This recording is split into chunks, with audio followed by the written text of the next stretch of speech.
बहुत बार ऐसा होता है ना कि बच्चे हमेशा ये बोलते रहते हैं कि भैया मेरी मॉक टेस्ट में मार्क्स नहीं आ रही है, मेरी हर एक मॉक टेस्ट में बहुत एवरेज मार्क्स आता है, जिसकी वजह से मुझे लो फील होता है, मुझे कॉन्फिडेंस ही नहीं आता है कि यार मेरा भी सिलेक्शन हो पाएगा। तो यार आप जिस कैटेगरी के एक स्टूडेंट हो ना, शायद मैं भी उसी कैटेगरी का था, मेरे भी मॉक टेस्ट में अप्रॉक्स इतना ही मार्क्स आता था, 410, 425, 4 मैक्सिमम 500 तक क्या है। और यार एक बात सही है कि आपका सोचना जायज है कि आपका मॉक टेस्ट में मार्क्स क्यों नहीं आता है, क्योंकि मॉक टेस्ट एक बहुत बड़ा फैक्टर होता है सिलेक्शन लेने के लिए। बट यार मेरे अंदर ये था ना कि मैं हमेशा यही सोचता था कि यार मेरे मॉक टेस्ट के मार्क्स नहीं आ रहे हैं, क्यों नहीं आ रहे हैं, गलती मैं क्या कर रहा हूँ। और एक अंदर से ये चीज़ था कि यार अगर मैं इस गलती को सुधारते जाऊँ शायद मेरा नीट में बहुत अच्छा मार्क्स आएगा। और यही चीज़ मैंने किया। और मैं आपको बता दूं कि नीट 2019 मैंने फर्स्ट रैंक में क्रैक किया, वो भी बहुत अच्छे मार्क्स से। So hi everyone, once again welcome back to my channel. My name is Shashi Kumar and currently I am second year MSc student. ये वीडियो मुझे पता नहीं कितना लंबा होने जा रहा है, बट मुझे ये पता है कि इस वीडियो के बाद आप बहुत कुछ सीख के जाने वाले हो। मॉक टेस्ट की एनालिसिस कैसे करेंगे, हर एक चैप्टर का, हर एक सब्जेक्ट का मैं आपको इस वीडियो में बताऊंगा। मैंने हर एक चीज़ को नोट डाउन कर रखा है, हर एक पॉइंट को मैं आपको डिटेल में बताऊंगा कैसे करना है। वीडियो को लास्ट से देखना। पहली बार चैनल पे आया, छोटा सा काम है, चैनल सब्सक्राइब जरूर कर लेना। फाइन गाइस, रिसेंटली मैंने एक पोल रखा था, जिस पोल में मैंने आपसे पूछा था कि यार आपको इस मॉक टेस्ट की एनालिसिस वाली वीडियो चाहिए। 76% बच्चे ऐसे थे जिन्होंने पॉजिटिव रिस्पॉन्स दिया कि हाँ उनको चाहिए।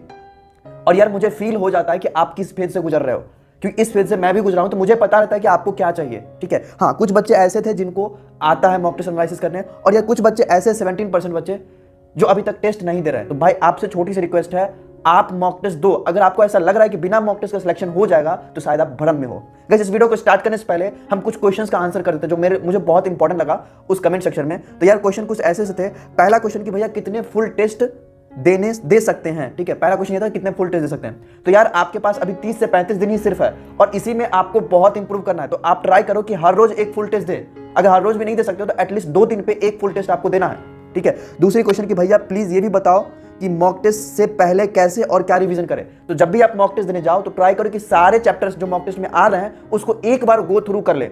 ठीक है, अब गो थ्रू में ऐसा नहीं कि सारे चैप्टर्स को पढ़ना नहीं। जैसे मान लो फिजिक्स हो गया तो फिजिक्स का हर चैप्टर का फॉर्मूला आप देख के जाओगे, एक आध क्वेश्चन देख के जाओगे। बायोलॉजी हो गया तो आप एनसीईआरटी पढ़ के जाओगे, एनसीईआरटी को इंपॉर्टेंट पॉइंट जो आपने ऊपर में लिखे होंगे वो पढ़ के जाओगे। ठीक है, केमिस्ट्री हो गया तो केमिस्ट्री का इनऑर्गेनिक केमिस्ट्री पढ़ के जाओगे, फिजिकल का फॉर्मूला याद करके जाओगे। तो ये सारा चीज आप मॉक टेस्ट से पहले करके जाओगे। ठीक है, तीसरी क्वेश्चन है कि also suggest some good mock test series. तो यार ये भी क्वेश्चन मुझे इंपॉर्टेंट लगा, इसके लिए मैंने आपको पहले भी सजेस्ट कर चुका है एडुकार्ट का मॉक टेस्ट, जो काफी ज्यादा हमको बहुत अच्छा लगा था। मैंने आपको पहले भी बताया था, क्योंकि यार उसमें जो क्वेश्चंस आ रहे हैं वो एनसीईआरटी बेस्ड आ रहे हैं। 2-4 क्वेश्चन रहते हैं बाहर, ठीक है, और सारे एस्पेक्ट को वो cover, like diagram based question हो गया, टेबल बेस्ड क्वेश्चन हो गया, फिगर बेस्ड क्वेश्चन हो गया। ठीक है, हर एक एस्पेक्ट को उसने कवर किया है। और एक और बहुत अच्छी खास बात है कि वहां पे आपको ओएमआर शीट भी मिलेगा और कुछ टफ क्वेश्चन के सॉल्यूशन भी मिलेंगे। और यार टॉप फैकल्टीज लाइक गरिमा गोयल मैम, प्रणब पुंडरीक सर, ठीक है, उन्होंने उसे डिजाइन किया है, बहुत अच्छा है, आप यूज कर सकते हो उसे। इस मॉक टेस्ट सीरीज की लिंक मैं डिस्क्रिप्शन में डाल दूंगा, आप अमेजन से बाय कर सकते हो। आप नीट 2022 एस्पिरेंट हो या फिर 23 हो या फिर 24 हो, कोई भी हो, ध्यान सुना, हर एक एस्पिरेंट्स के लिए वीडियो बहुत इंपॉर्टेंट होने जा रहा है। फाइन, तो देखो आपके पास समय बहुत कम है, तो आपको अभी के समय में स्मार्टली काम करना पड़ेगा। स्मार्टली, ध्यान सुना, स्मार्टली काम करना पड़ेगा। अब कैसे करेंगे गाइस? तो कोई भी एग्जाम देने से पहले कुछ चीजें हैं जो मैं आपको बता दे रहा हूं, इस चीज को आप अप्लाई करना। भी आप क्वेश्चन सॉल्व करते रहो। ठीक है, तो जो क्वेश्चन आता है, ठीक है, जो क्वेश्चन आता है बट डाउट है, ठीक है, आप उसे राउंड कर देना। आपको ऑप्शन में टिक करना है, करो, कोई दिक्कत नहीं, बट आप उसे राउंड कर देना ताकि आपको एनालिसिस में इजी हो। ठीक है, जो क्वेश्चन आता है बट डाउट है, ठीक है, कि यार ये भी हो सकता है, ये भी कंफ्यूजन है, उसे आप राउंड करके आना। ठीक है, और स्टार मार्क लगाना है उसमें जो नहीं आता है, बिल्कुल आता ही नहीं, मेरे लिए पूरा नया है, उस क्वेश्चन को स्टार मार्क करके आना। तो ये दोनों काम आपको मॉक टेस्ट में करना है जब भी आप दो। ठीक है, एनालिसिस में आसानी होगा। एनालिसिस कैसे करेंगे?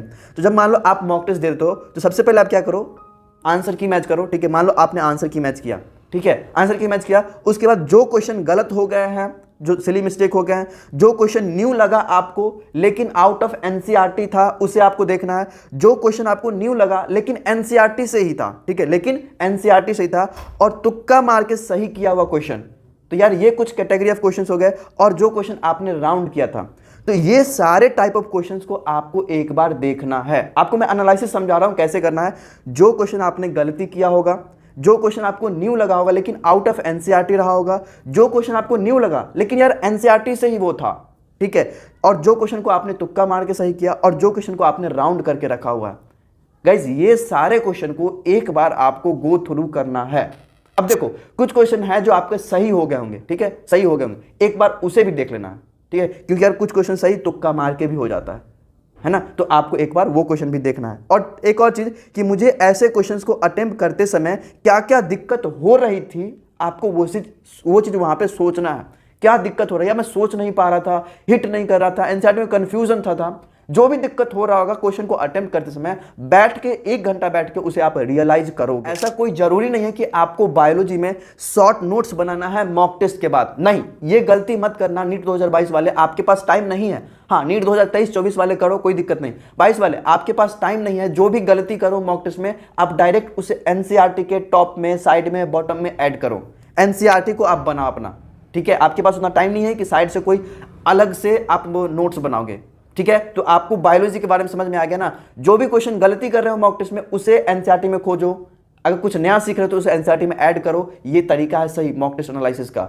और अगला टेस्ट देने से पहले उसे रिवीजन करके जाओ मेरे मित्र। अगर नहीं करके जा रहे हो तो शायद आप बहुत गलत कर। अब हम बात करते हैं केमिस्ट्री का। देखो यार, केमिस्ट्री में बहुत सारी चीजें हैं जो बायोलॉजी की तरह ही है, ठीक है। तो बहुत सारा पॉइंट्स आपका सेम एज बायोलॉजी है, लेकिन कुछ कुछ चीजें हैं जो हम एक्स्ट्रा में आपको बता रहे हैं। लाइक यार, you can make short notes for formula and new type of order, new reaction, new concept, silly mistake. देखो केमिस्ट्री में ऐसा मैं बोल रहा हूं ना कि एक पेज पे आप केमिस्ट्री में शॉर्ट नोट्स बना सकते हो, ठीक है।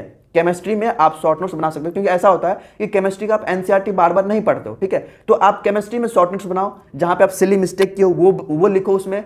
अगर नया कुछ कॉन्सेप्ट सीखने को मिला वो लिखो, नया कुछ ऑर्डर सीखने को मिला वो लिखो, नया कुछ रिएक्शन सीखने को मिला वो लिखो। देखो मित्र, जो भी गलती करके आ रहे हो या फिर कुछ भी छोड़ के आ रहे हो उसे आपको दोबारा से एनालिसिस करना है कि यार क्यों छूटा मेरा, है ना, क्यों छूटा मेरा। और वो हर एक चीज को आप कवर करोगे ना तो आपका मार्क्स बहुत इंप्रूव होगा, मेरा मानो, ठीक है। तो यार ये चीज आपको करना है कि केमिस्ट्री में आप शॉर्ट नोट्स बनाओ। व्हाट आफ्टर एनालिसिस आपको क्या करना है, आपको क्या करना है। फिजिक्स की बात करने से पहले हम ये बता दे रहे हैं आपको कि जो चैप्टर से क्वेश्चन नहीं बन रहे, जो चैप्टर से मान लो क्वेश्चन नहीं, मान लो केमिस्ट्री में हो गया, जिससे मेरा क्वेश्चन यार जब भी मॉक टेस्ट में आता है बनता ही नहीं, मैं करूं क्या। तो जो चैप्टर से क्वेश्चन नहीं बन रहा है उससे आप पढ़ो, रीड एंड रिवाइज करके मॉक टेस्ट में जाया करो। अगर आपको लगता है कि यार उससे क्वेश्चंस प्रैक्टिस करने की जरूरत है तो आप क्वेश्चन प्रैक्टिस करो, प्रीवियस क्वेश्चंस का बना के जाओ, ठीक है, फॉर्मूला रिवीजन करके जाओ। इफ चैप्टर अगर मान लो छोटा चैप्टर है, कोई मान लो कोई छोटा चैप्टर मेटलर्जी हो गया, क्वेश्चन बनता ही नहीं यार, सरफेस केमिस्ट्री हो गया नहीं बनता है, तो ट्राई करो कि उसके वीडियो लेक्चर किसी टीचर का देख लो, लेकिन उससे कंप्लीट करो अपने तरफ से। जब तक फीलिंग ऑफ कंप्लीटनेस नहीं आएगा आप मॉक टेस्ट में भी अच्छा परफॉर्म नहीं कर सकते हो और एग्जाम में भी अच्छा परफॉर्म नहीं कर सकते हो, ठीक है। मेरी बात ध्यान सुना। अब हम बात करते हैं यार फिजिक्स को लेके। फिजिक्स में तो बहुत सारे बच्चों को डाउट होता है यार फिजिक्स में मार्क्स ही नहीं आता। सबसे बड़ी गलती ये होती है फिजिक्स से आप डरते हो, फिजिक्स से डरना ही नहीं होता यार, फिजिक्स से डरना नहीं होता है। आप जब भी मॉक टेस्ट देके आओ तो सबसे पहले तो आप आंसर की मैच कर लो, ठीक है, आंसर की मैच कर लो। उसके बाद यार जो क्वेश्चन आपके गलत हुए हैं उसका रीजन ढूंढने की कोशिश करो कि आखिर क्यों गलत हुआ। आपको वहां पे रीजन पता करना है कि यार कैलकुलेशन सिली मिस्टेक हो रहा था, या फिर कैलकुलेशन गलती कर रहे थे, या फिर फॉर्मूला नहीं याद आ रहा था, या फिर नया टाइप का क्वेश्चन आया मेरे पास। तो आप वो रीजन ढूंढो, अब उसके बाद उस रीजन को करेक्ट करना है मेरे मित्र, ठीक है। और वही रीजन को ढूंढ के उसको करेक्ट करना है, ठीक है। जब भी आप एनालिसिस करो तो डिटेल एनालिसिस करो, ठीक है। अब करना क्या है, तो जितने भी आप मान लो कुछ नया चीज सीखे, जो भी चीज सीखे, तो आपको उसको एक कॉपी में ऐड करना। आप बना रहे होंगे फिजिक्स का शॉर्ट फॉर्मूला नोट, ऐसा कुछ आप बना रहे होंगे, उसमें आपको ऐड करना है। और अगले मॉक टेस्ट देने से पहले उसको रिवाइज करके जाना पूरा डिटेल में मेरे मित्र, यही आपको करना है फिजिक्स में, ठीक है। और एक और चीज यार कि अगर मान लो कोई चैप्टर आपका बहुत ज्यादा वीक है तो यार आप उससे 20 से 25 क्वेश्चन सॉल्व कर लो ना, 1 घंटा लगेगा, कॉन्फिडेंस आ जाएगा। क्योंकि यार फीलिंग ऑफ कंप्लीटनेस जब तक आपका नहीं आएगा ना, सिलेक्शन नहीं होगा और मॉक टेस्ट में भी मार्क्स नहीं आएगा। मेरे अंदर बस यही पॉजिटिविटी थी कि मैं हर एक मॉक टेस्ट को अच्छे तरीके से एनालाइज करके और दूसरे मॉक टेस्ट को अटेम्प्ट करने जाता था, और यही चीज आपको भी करना है, ठीक है। उसके बाद देखो अब क्या करना है कि अब आप क्या कर सकते हो। तो यार you can control all silly mistake, you can control on silly mistake, आप कर सकते हो। बहुत सारा मॉक टेस्ट प्रैक्टिस करोगे हो जाएगा, ठीक है। Attempting more and more mock test, ठीक है। बट यार कि कॉन्सेप्ट्स एंड मेमोरी के लिए आपको चैप्टर पढ़ना पड़ेगा, ठीक है। चैप्टर्स को बार बार पढ़ना पड़ेगा और जो चैप्टर्स वीक लगे उसे स्ट्रॉन्ग करना पड़ेगा। समझ में आ गया। तो ये सारी बातों को आपको ध्यान रखना है कि do revision of mistake notes before mock test. Mock test से पहले आपको मिस्टेक नोट्स का भी रिवीजन करके जाना, ठीक है। और do not get demotivated by mock test marks, ठीक है। अगर आपको लगता है कि यार मॉक टेस्ट मार्क्स ही आपका नीट वाला मार्क्स है, तो ऐसा नहीं है। मॉक टेस्ट से आप सीख रहे हो यार, ठीक है। जितना बात मैं अभी आपको बताया फिजिक्स केमिस्ट्री बायोलॉजी में, ध्यान रखना। और हर एक मॉक टेस्ट को अटेम्प्ट करने से पहले उसे अच्छे से एनालाइज करके जाना, ठीक है। और गलती करो लेकिन यार उससे सीखो, ठीक है, कि सेम थिंग, सेम गलती आप दोबारा नहीं करोगे, so that you will do not do same mistake कभी भी। Fine, I hope this video will help you a lot. ठीक है, अगर आपको यार लगा कुछ सीखने को मिला तो हो सके तो इस वीडियो को शेयर करना, और अगर चैनल पे पहली बार आया हो तो मेक श्योर कि सब्सक्राइब करके इस वीडियो का फीडबैक मुझे कमेंट सेक्शन में दे देना। फाइन, मिलते हैं किसी नए वीडियो में, तब तक के लिए बाय बाय, टेक केयर, पढ़ते रहना।